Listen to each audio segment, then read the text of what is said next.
Hello everyone. आज के इस वीडियो में हम बात करने वाले हैं कक्षा 10वीं और 12वीं में दो बिंदु दोनों में पूछे जाते हैं। कौन कौन से? एक तो पूछा जाता है हु का प्रयोग करना और एक पूछा जाता है rearrange the word and make a meaningful sentence. ये जो शब्द दिए हुए हैं आपको बीच में कोमे दिख रहे हैं बड़े बड़े, इनको क्या अरेंज करना है, रीअरेंज इस प्रकार से करना है कि ये जो अभी डिस्टर्ब है तो ये जमाने से एक सेंटेंस बन जाए जिसका कोई सेंस हो। ऐसा तो इनको जमाना है। ऐसे सेंटेंस पूछे जाते हैं। मैंने 10वीं 12वीं दोनों के लिए लिए, दो 10वीं के लिए, दोनों 12वीं के लिए, दो अब तक पूछे गए दोनों, मैंने दोनों ले लिए।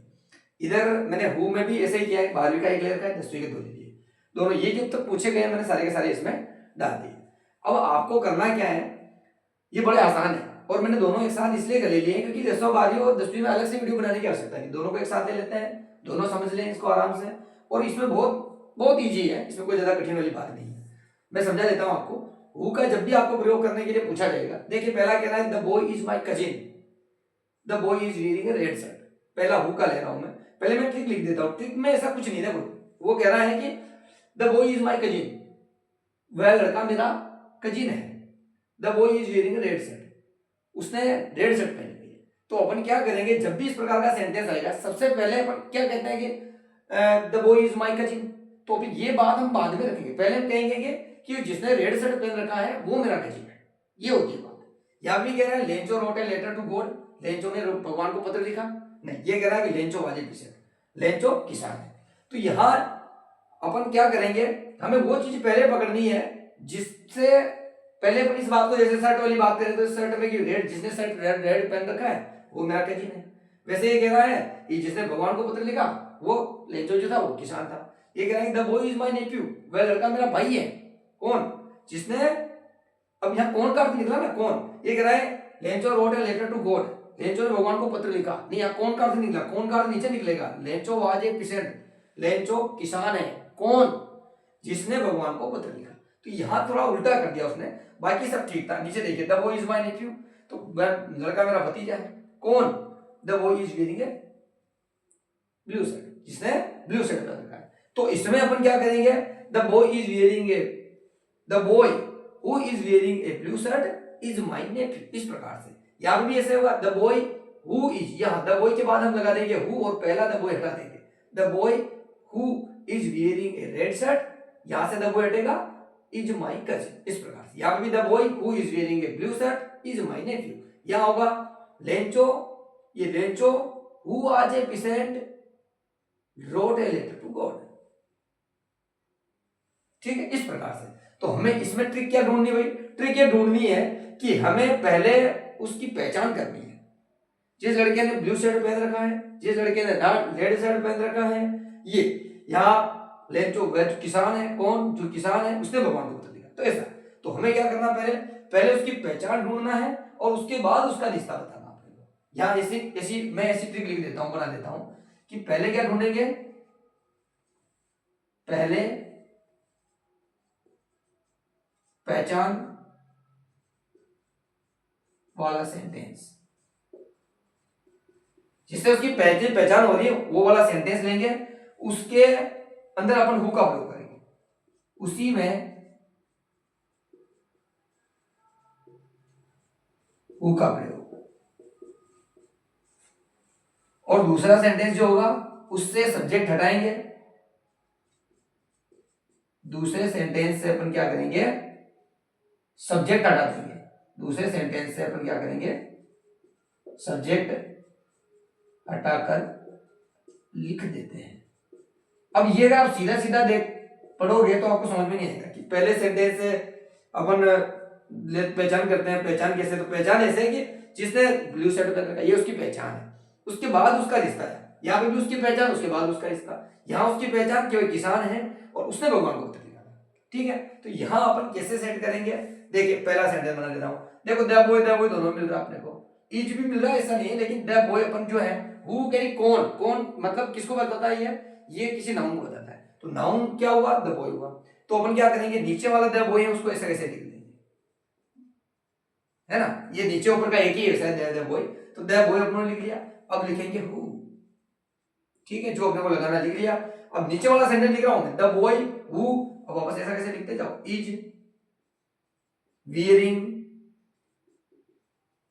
ए रेड शर्ट, कोमा लगा लीजिए, पहले वाले द बॉय को हटा दीजिए, आगे के बाद आ गया अपना इज माई कजिन, कोमा की जरूरत ही नहीं है, इज आएगा, इज माई कजिन, COUSIN, ये हो गया साफ का सेंटेंस। दूसरे में लेंचो, नीचे वाला एल, ये लेंचो, हु, लेंचो के बाद हु वाज ए पिसेंट, अब लेंचो कटेगा, लेंचो एक ही बार आएगा, Lencho who was wrote a letter to God was a peasant. देखो यहां पर एक ये भी कह सकते हैं अपन, Lencho who wrote a letter to God, जिसने भगवान को पत्र लिखा वह किसान है, ऐसा भी बन सकता है ये। तो अपन उसको ज्यादा मेरे हिसाब से वो ठीक रहेगा, अपन इसको उस प्रकार से बता देते हैं। उसमें रीजन वहां ऊपर दिख रहा है, ये कह रहा है कि Lencho who wrote a letter to God was a peasant, ऐसे।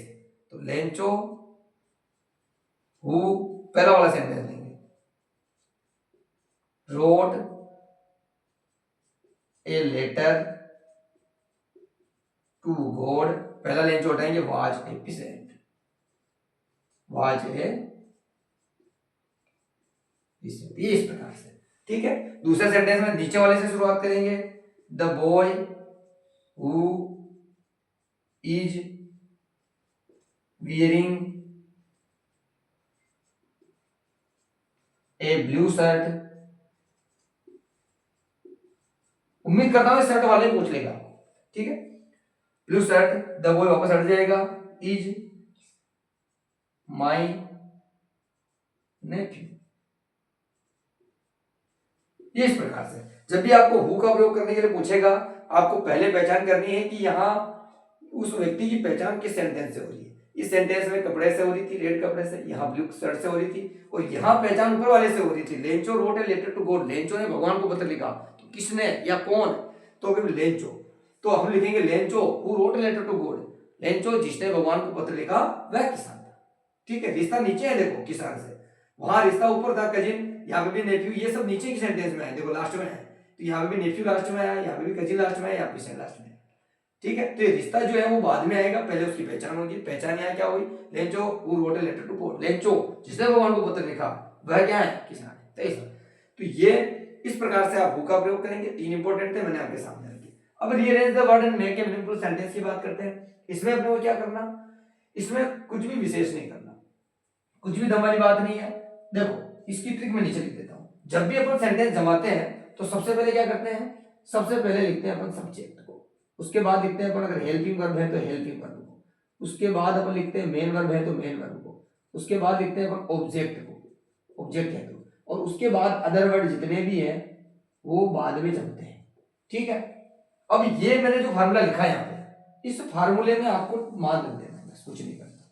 देखिए एक बात और है, subject, helping verb, main verb, object, ये सबसे पहले आएंगे, उसके बाद बहुत सारे वर्ड और भी हो सकते हैं, तो उनको भी अपने को जमाना तो पड़ेगा, ऐसा नहीं कि नहीं जमाना पड़ेगा। 10वीं के स्टैंडर्ड में कुछ इजी पूछा जाता है, लेकिन कई बार कठिन कर देते हैं, जैसे दूसरा वाला सेंटेंस लंबा दिख रहा जाता है ना, तो 10वीं के स्टैंडर्ड में थोड़ा टिपिकल है, लेकिन 12वीं के स्टैंडर्ड में बिल्कुल इजी दिख रहे हैं। तो कई बार ऐसा हो जाता है कि इजी को भी 10वीं स्टैंडर्ड या 12वीं स्टैंडर्ड के भी पूछा जा सकता है, तो हमें घबराना नहीं। अगर हमने शुरुआत की 4 जमा दी तो फिर 3 आसान से जम जाएंगे, शुरुआत ही अगर अपन गलत कर दे तो फिर सब गड़बड़ हो जाएगा, ठीक है। तो हम शुरुआत कैसे करेंगे, सबसे पहले सब्जेक्ट पकड़ेंगे, इसमें सब्जेक्ट दे हैं, सब्जेक्ट का मतलब या तो व्यक्ति का नाम आएगा या फिर प्रोनाउंस आएंगे, आई, वी, यू, दे, सी, ही या इट, ये आएंगे, ठीक है। ये सब्जेक्ट से ही शुरुआत होगी। सब्जेक्ट आप चाहें तो मैं यहाँ पे पुट कर देता हूं आपके, या तो आएगा ही, या आएगा सी, या आएगा दे, या आएगा यू, या आएगा वी, ठीक है, या आएगा आई, या आएगा इट, या किसी का नेम आ सकता है, ठीक है। जैसे सेंटेंस में राजू नाम आ रहा है, इसमें यू आ रहा है, इसमें आप देखिए गर्ल, लड़की, ये वर्ब है, ये सब्जेक्ट है, ध्यान रखना, गर्ल्स, ठीक है। और फिर यहाँ आते इस प्रकार से, तो इसमें हम सबसे पहले लिख देंगे दे, ठीक है। उसके बाद दूसरे में चलेंगे अपन, तो क्या करा, हेल्पिंग वर्ब। अब इस सेंटेंस में हेल्पिंग वर्ब हैव है, तो हम लिखेंगे दे हैव, ये दे हैव। उसके बाद क्या करेंगे, उसके बाद चलेंगे मेन वर्ब पे, दे हैव बोट, ये बोट जो है बी बाय BUY बाय यानी खरीदना, उसका बना हुआ है second form, third form sorry, have के साथ थर्ड फॉर्म लगता है, तो they have boat, BOUGHT boat. ठीक है, अब आएगी देखो subject, helping verb, main verb हो गई, अब ऑब्जेक्ट, ऑब्जेक्ट है कार, उसने कार खरीदी, तो कार के साथ लगाएंगे अपन न्यू, और कार ए की खरीदी तो ए, तो they have boat a new car, ये ए भी यही आएगा और न्यू भी यही आएगा। ऐसा नहीं कि सर कि आपने तो ऑब्जेक्ट पहले का, तो हम ऑब्जेक्ट पहले लिख दें यहाँ पे कार, उसके बाद ए न्यू, नहीं ऐसा नहीं, they have boat a new car, बस ये इस प्रकार से, ये कार जो है वो नहीं है और ए की खरीदी, इसलिए इस दोनों को पहले लिखना पड़ेगा। ठीक है, ये इस प्रकार से पहला बनेगा। दूसरा कहते हैं noise the classroom making a girls in were some. ठीक है, तो हम लिखेंगे girls subject helping verb verb girls were making noise, girls verb making noise, इतना तो बन गया अपना। सबसे पहले लिख देते हैं गर्ल्स, गर्ल्स बहुवचन है इसलिए वर्ब भी आ गया। ठीक है, W आ रही है, फिर उसके बाद girls verb making noise, making noise. ठीक है, in making some noise, sorry some भी, सम नॉइज से पहले आएगा सम, ये नॉइज कितना है उसकी मात्रा बता रहा शोर की, तो सम थोड़ा बहुत, तो यहां आएगा सम नॉइज। ठीक है, girls were making some noise. ठीक है, इन द क्लासरूम, ये ए जो है ना ये तो आने नहीं चाहिए था, ये मेरे हिसाब से तो प्रिंट मिस्टेक है या कोई त्रुटि है। ठीक है, there were making some noise in the classroom, ये ए मेरे हिसाब से होना नहीं चाहिए प्रश्न में, ये गलत प्रिंट हुआ, मुझे ऐसा लगता है। ठीक है, तो girls were making some noise in the, या फिर उसके बाद आ जाएगा इन, उसके बाद आ जाएगा द क्लासरूम, ये इस प्रकार से। ठीक है, आप अगर ऐसे भी लिखना चाहें तो मैं ऐसा भी लिख देता हूं कि गर्ल्स के नीचे मैंने एक लिख दिया, वर्क के नीचे मैंने 2 लिख दिया, फिर उसके बाद मेकिंग के नीचे आप 3 लिख दीजिए, उसके बाद नॉइज, इसके पहले 4 लिखिए सम पर, नॉइज पे लिखिए, नॉइज कहां गया, ये था नॉइज, नॉइज पे लिख दीजिए 5, और 6 नंबर पे लिखिए इनको, और 7 नंबर पे लिखेंगे अपन इन क्लासरूम को। ठीक उसी प्रकार से हमने दे इस पे लिखा था 1 पे, हैव ये रहा हैव अपना, तो 2 नंबर इस पे लिख दीजिए, 3 पे बोट लिख दीजिए। ठीक है, subject helping verb main verb a new का, तो यहां हो जाएगा 4, न्यू पे हो जाएगा 5 और इस पे हो जाएगा 6, ये इस प्रकार से। ठीक है, आप इनको इस प्रकार जमा देंगे। तीसरा कह रहा है तो इसमें सबसे पहले यू दिख रहा है, देखिए आपको, तो यू, अब देखिए आप इसमें इंट्रोगेटिव सेंटेंस बनेगा, गोट जो है ना ये, इसके साथ प्रश्नवाचक है, इंट्रोगेटिव सेंटेंस बनेगा, तो सबसे पहले अपन सब्जेक्ट तो नहीं ले सकते इंट्रोगेटिव सेंटेंस में, सबसे पहले हेल्पिंग वर्ब आती है उसमें, तो हेल्पिंग वर्ब आएगी तो हैव आ जाएगी, पर हैव के साथ हाउ मच कह रहा है, तो कितना, तो शुरुआत इसी से होगी, how much have you got experience, ये सब होगा, ये how much have you got experience,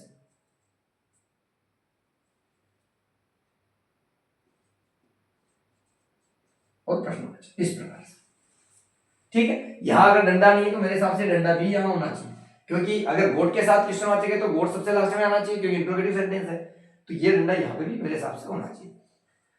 तो you have how much experience got, interrogative sentence के लिए क्वेश्चनवाचक मार्क, तो हम लिखेंगे how much have you got experience interrogative sentence. ठीक है, तो हाउ मच पे आप 1 लिख देंगे, हैव पे आप 2 लिख देंगे, फिर उसके बाद 3 नंबर लिख देंगे यू पर, फिर गॉट पे लिख देंगे आप 4 नंबर, एक्सपीरियंस पे 5 नंबर, और इंट्रोगेटिव सेंटेंस के लिए क्वेश्चनवाचक पर 6 नंबर, इस प्रकार से।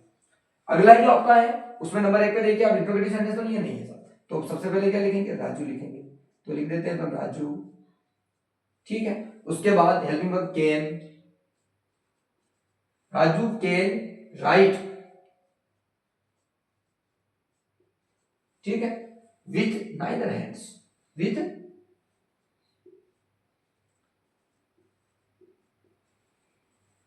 नाइदर हैंड्स, ये इस प्रकार से, Raju can write with neither hands.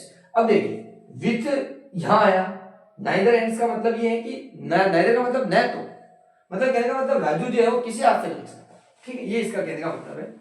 तो हमारा एक पहला हो जाएगा, 2 नंबर पे कैन हो जाएगा, 3 नंबर पे राइट हो जाएगा, 4 नंबर पे विथ हो जाएगा, 5 नंबर पे नाइदर हो जाएगा, और 6 नंबर पे हैंड्स हो जाएगा। ये आपका दोनों topic who and rearrange the word and make a meaningful sentence. ये दोनों मैंने आपके इस वीडियो में कंप्लीट कर दिए। और एक महत्वपूर्ण सूचना, आप सभी के कक्षा 10वीं और 12वीं के लिए खास तौर से मैंने जो भी कोर्स बनाया, अभी देखिए 9वीं 10वीं 11वीं 12वीं सभी के लिए ये सारी चीजें सभी में आती है, लेकिन अभी अपन बात 10वीं 12वीं की कर रहे हैं, तो मैं 10वीं 12वीं लिख रहा हूँ बार बार। चाहे तो यहाँ 9वीं और 11वीं वाले बच्चे भी इसको देख सकते हैं। यदि अंग्रेजी कोर्स आपके हैं तो निश्चित रूप से ग्रामर में हु और rearrange the word and meaningful sentence ये आते होंगे, आर्टिकल भी आते होंगे, प्रीपोजिशन, कंजंक्शन, डिटरमाइनर सब आते होंगे, सो दैट का प्रयोग, इफ अनलेस आता होगा, नाइदर नॉर आइदर नॉर आता होगा। ये सारी चीजें नो सुनर देन कक्षा 11वीं स्टैंडर्ड, ये सारी चीजें आएंगी। अभी इसमें आप देखेंगे make interrogative, make negative, narration और वॉइस, ये 4 चीजें और अभी बची हुई है। ये 4 चीजें हो जाए तो उसके बाद में सेक्शन सी के जो ग्रामर पोर्शन में डू एज डायरेक्टेड है, उन कक्षा 10वीं और 12वीं दोनों का शुरू करने वाला हूं। तो ये 1-2 वीडियो और बाकी है, ये दोनों और हो जाए, इसके बाद अपन वो स्टार्ट करते हैं। और उसके बाद आपके फाइनली सेक्शन डी जिसमें क्वेश्चन आंसर है कक्षा 10वीं और 12वीं, खास तौर से मैं शुरुआत करने वाला हूँ। वहां मैं आपके यहाँ 5 क्वेश्चन लिखूंगा, छोटे छोटे आंसर भी देने की कोशिश करूंगा अगर बन पाया तो, क्योंकि समय बहुत कम बच गया है। आप कोशिश करें, मैंने पूरा का पूरा पेपर कक्षा 10वीं का भी अपलोड कर दिया, 12वीं का भी अपलोड कर दिया।